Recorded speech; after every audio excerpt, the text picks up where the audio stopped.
मुझे तुमने दाता बहुत कुछ दिया है, मुझे तुमने दाता बहुत कुछ दिया है, तेरा शुक्रिया है, तेरा लिया कुछ नहीं बस दिया ही दिया है, लिया कुछ नहीं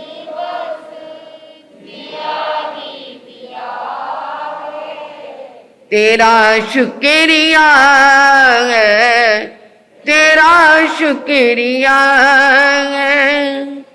नैनों में हरे दम तस्वीर तेरी, नैनों में हरे दम तस्वीर तेरी, तूने बनाई है तकदीर मेरी, तूने बनाई है तकदीर मेरी।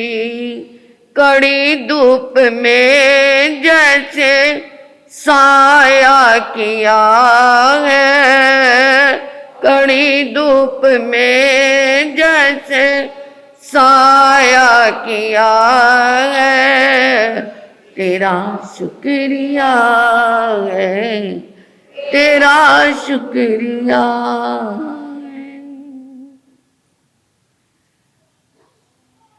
ओम ह्रीं श्रीं श्री सद्गुरुनाथाय नमः। ओम ह्रीं श्रीं श्री सद्गुरुनाथाय नमः। श्री आत्म फूल रतन गुरुवे नमः। श्री आत्म फूल रतन गुरुवे नमः। परम श्रद्धा परम आराध्या परम पूजनीय तपाचार्या गुरनी मैया के पावन पुनीत चरणार विंदों में हृदय की अनंत अनंत आस्था के साथ अनंत अनंत वंदन समर्पित हूँ। धर्म दरबार में आई भव्य आत्माओं का हार्दिक भव्य अभिनंदन। अभी आपने विपुल जी महाराज और मुक्ता जी महाराज से सुना, इन्होंने वाणी सुनाई, उन्होंने नींद सुनाई। नींद बहुत प्यारी लगती है और सबसे ज्यादा कहाँ आती है? धर्म स्थान में। क्योंकि कहते हैं एक बार ना रावण कुंभकर्ण जब मरने लगा तो नींद रोती रोती आ गई, तो बहुत रोई। वो जो कुंभकर्ण की पत्नी थी कहती ये कौन है? कहती मैं इनकी पत्नी हूं, अब मेरा तो कोई सहारा नहीं रहा, ये पहले तो यही सारी नींद के मालिक बने हुए थे, अब मैं कहाँ जाऊंगी? तो कुंभकर्ण ने कहा ऐसा करना, क्योंकि जो विधवा औरत हो जाती है उसे कहीं जाने की इजाजत नहीं, कहीं पिक्चर देखने नहीं जाना, किसी पार्टी में नहीं जाना, कहीं घूमने नहीं जाना, कहीं शादी ब्याह में नहीं जाना। ऐसा ही करते हैं ना, मतलब आज नहीं कई जगहों पे अब भी यही है कि अच्छी जगह पे। तो कुंभकर्ण ने कहा ऐसा करना तू सत्संग में चली जाया कर, क्योंकि वहां सबसे ज्यादा क्या है? नींद ही मिलेगी। सत्संग में जाने से किसी को क्या है, विधवा को भी रोकते नहीं है। और नींद, सुखी नींद किसको आती है? सुख में नींद। सुख में नींद कब आती है? जो व्यक्ति तकिए पे सिर रखते ही करवट ना बदले और सो जाए बिना दवाई के, दवाई खा के नहीं, तकिए पे सिर रखते ही क्या आ जाए? नींद आ जाए। वो कौन सी नींद है? और वैसे नींद के कितने प्रकार है? निद्रा कितने प्रकार की है? 5 प्रकार के। निद्रा, निद्रा निद्रा, प्रचला, प्रचला प्रचला और स्तन ग्रदिका। निद्रा जो एक बार क्या है, सुख की जो नींद आती है, इंसान लेट के सोता है। निद्रा निद्रा जो क्या है, बैठे बैठे भी और चलते चलते भी क्या है, बैठे बैठे सोता है, वो निद्रा निद्रा है। और प्रचला जो चलते चलते भी, वो किसकी नींद है? पशुओं की नींद है। पशुओं को कई बार देखा है कि वो चले भी जाएंगे और आंखें भी बंद है। ये पशुओं की नींद है। और स्तन ग्रंथि का नींद कौन सी होती है? जो इंसान रात को सो कर के भी उसमें उठ करके चलने लग जाए और कोई ना कोई काम भी कर आए और फिर आके सो जाए, उसे पता ही नहीं चले। कभी देखा ऐसा? कई व्यक्ति ऐसे होते थे कि नींद में ही क्या है चल पड़ते थे और कर करा के ऊपर जाके, जैसे नीचे सोया ऊपर छत पे चले गए, वहां जब जाके खाट भी बिछा ली, लेट भी गए और फिर उठ के आके नीचे फिर पड़ गए। और ऐसी नींद क्या होती है? जिसके अंदर अर्ध वासुदेव की शक्ति भी आ जाती है। उस समय अगर वो कोई काम करना चाहे तो वो कर लेता है, परंतु ये क्या है, कई बार धोखे की भी नींद हो जाती है। इसमें कई बार इंसान कुएं में कूद जाए, नदी में चला जाए, कुछ खा ले, तो ये नींद क्या होती है, बड़े पाप कर्म का बंद करने वाली होती है। और ये नींद के कारण क्या है? नींद का आना, जो ऐसी निद्रा निद्रा प्रचला प्रचला संगत का, ये कौन से कर्म के कारण है? दर्शनावर्णीय कर्म की प्रकृति के कारण ये नींद ज्यादा आती है। और जो सुख की नींद सोते हैं, अभी सोए हैं, जब उसने उठना है उठे हैं तो फ्रेश के फ्रेश होते हैं, उनका हृदय सरल होता है। और परेशानी में सोए परेशानी में उठे तो कोई मजा नहीं। आचार्य आत्माराम महाराज जी के पास बड़े बड़े सेठ लुधियाना में उन्होंने अपना अंतिम वास किया। आंखों से उनको भी नहीं दिखाई देता था, उनकी ज्योति चली गई थी बहुत, परंतु चली गई थी। तो बड़े बड़े सेठ आते और कोई ना कोई क्या है आके अपना दुखड़ा रोक के जाते। तो एक दिन वो अपने संतों को, उन्होंने छोटे संतों को बुलाया और उन्होंने कहा, देखो संतों, ये कितने बड़े बड़े क्या है उद्योगपति आते हैं और ये क्या है नींद की गोलियां लेकर के सोते हैं। इनकी क्या है बड़ी बड़ी गाड़ियों को, इनके बड़े बंगलों को, इनके खाने को मत देखना। इन जैसा दुखी भी कोई, ये बाहर से क्या है सुखी नजर आते हैं, परंतु अंदर से ये बहुत दुखी हैं और इनको गोलियां खा करके नींद लेनी पड़ती है। और ये दिन में कभी किसी लेबर के साथ कैसा बोल पड़े, और कभी क्या है कोई आ गया बड़ा ऑफिसर, उसके साथ क्या है लेन देन का सौदा कर ले, चाय पानी कर देंगे, जो भी हैगा। अपने शब्दों में वो क्या है रिश्वतखोरी भी करते हैं और क्या है वो माल के अंदर नकली माल भी भर देते हैं। तो दिन भर में वो कितना कर्म करते हैं और कैसे कर्म करते हैं, तो वो क्या सुखी रह सकते हैं? क्योंकि उनकी जबान से लेबर को डांटा गया और क्या है इंस्पेक्टरों को के साथ चमचागिरी करनी पड़ी और क्या है व्यापारियों के साथ 2 नंबर का काम करना पड़ा इस जबान से।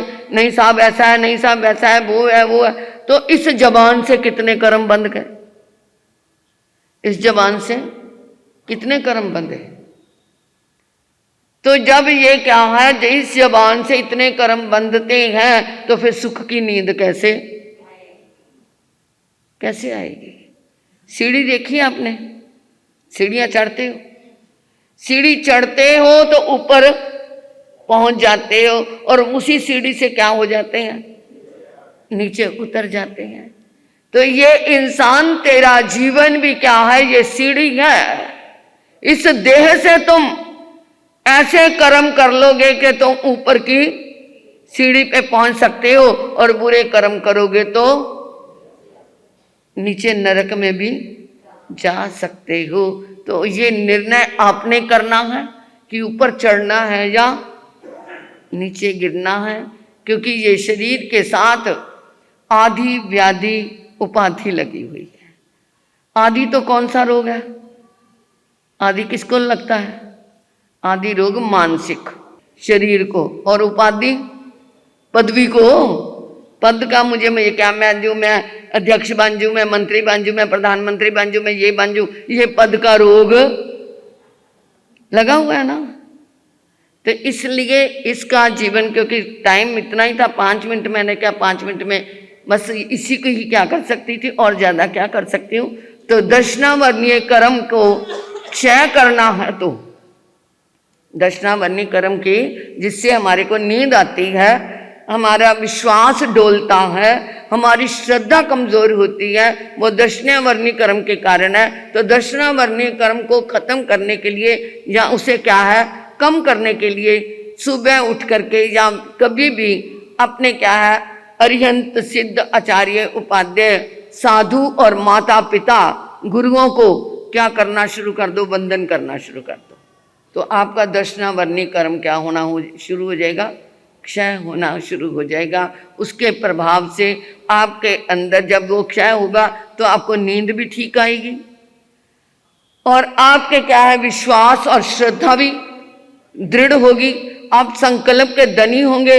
जब हम माता पिता का गुरु का अपमान करते हैं तो दक्षिणावर्णी कर्म का क्या हो जाता है, बंद हो जाता है और हमारी क्या अंदर जो एक कॉन्शियस लेवल होता है वो क्या हो जाता है, कमजोर हो जाता है और हमारे शरीर के अंदर वेदना होती है और नींद ज्यादा आती है।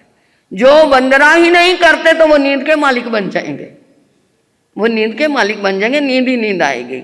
और जो क्या है अपने गुरुओं की, अपने माता पिता की, अपने बड़ों की, अरिहंत सिद्धाचार्य उपाध्याय की क्या करेगा, विनय करेगा, वंदन करेगा, सुबह उठ करके उनका ध्यान करेगा, तो उसको क्या है दक्षिणावर्णी कर्म क्या होता जाएगा, क्षय होता जाएगा। क्षय होगा तो एक दिन हम सुख की नींद सो सकते हैं। तो ये क्या है हमारी जबान, वो कहते जीवा बड़ी बावरी बोले आड़ कवाड़, जीवा बड़ी बावरी बोले आड़ कवाड़। आप तो अंदर बैठती थप्पड़ खाए कपाल, बोल करके वो तो अंदर बैठ जाएगी। 32 पहरेदार हैं उसके और 2 दरवाजे हैं उसके।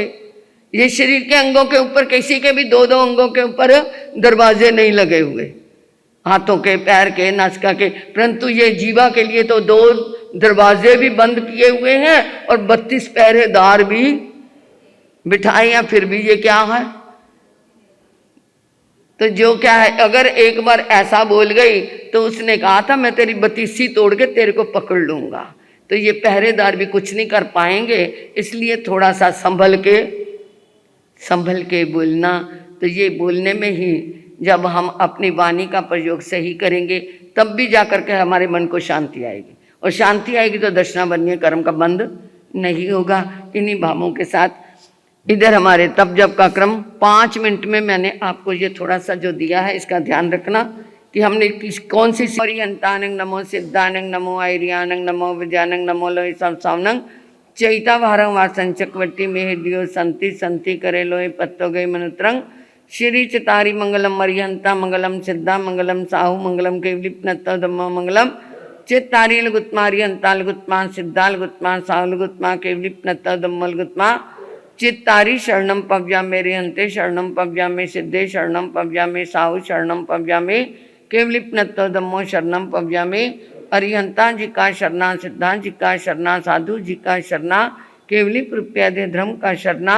ये 4 शरण दुख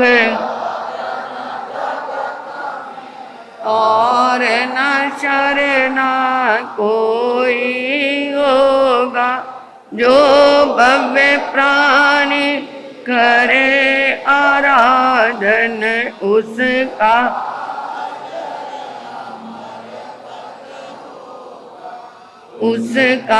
सदा ही मंगल होगा।